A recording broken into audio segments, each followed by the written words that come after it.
আসসালামু আলাইকুম রহমতুল্লাহ। আজকে হচ্ছে আমার এই খামারের মুরগির বয়স 5 দিন। তো 5 দিনে অবশ্যই আমরা একটা ভ্যাকসিন করাই থাকি, সেটা হচ্ছে আপনার রানীক্ষেতের ভ্যাকসিন। তো অনেকটা ইচ্ছে ছিল যে আসলে ভ্যাকসিনটা কীভাবে করাই আপনাদের সাথে একটু শেয়ার করা যায় কিনা এই ব্যাপারে। তো আসলে সময় এবং দ্বিতীয় নাম্বার হচ্ছে প্রচণ্ড গরম আজকে, ঠিক আছে। তো ভিডিও করতে গেলে দেখা যাচ্ছে যে মুরগিগুলো অনেকটা অসুস্থ হতে পারে, ঠিক আছে। গরমে এক পাশে আমরা সব সময় আপনার এই মুরগিগুলোকে দাবড়াই রাখি, ঠিক আছে, এক পাশে চাপাই রাখি। তো এই ক্ষেত্রে দেখা যাচ্ছে একটা মুরগি আরেকটা মুরগির গায়ের যে গরম, এইটা একটা গরম লাগার চান্স থাকে।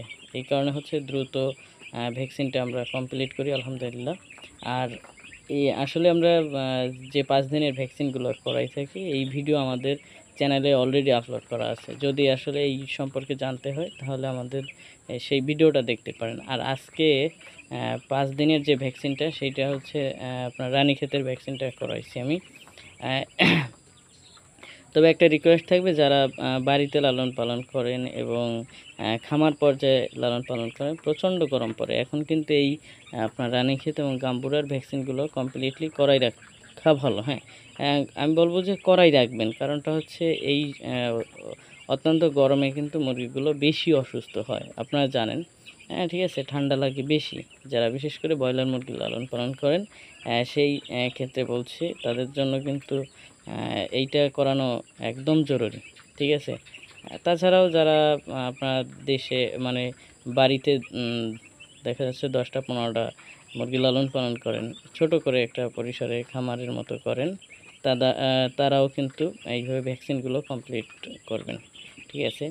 আর ভ্যাকসিন করানোর আগে এবং ভ্যাকসিন করানোর পরে আমরা যে পানিগুলো ব্যবহার করেছি সেই বিষয়টা একটু শেয়ার করব।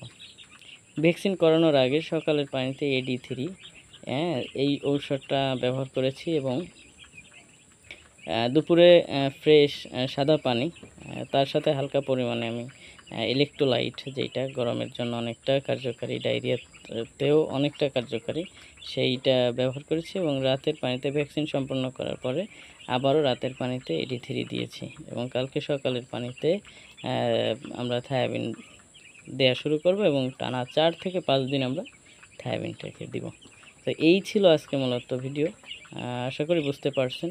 এই সম্পর্কে যদি কিছু জানার থাকে অবশ্যই কমেন্ট করতে পারেন, সে অ্যান্সার পেয়ে যাবেন। ভালো থাকেন, সুস্থ থাকেন, দেখা হচ্ছে অন্য একটা ভিডিওতে। আল্লাহ হাফিজ।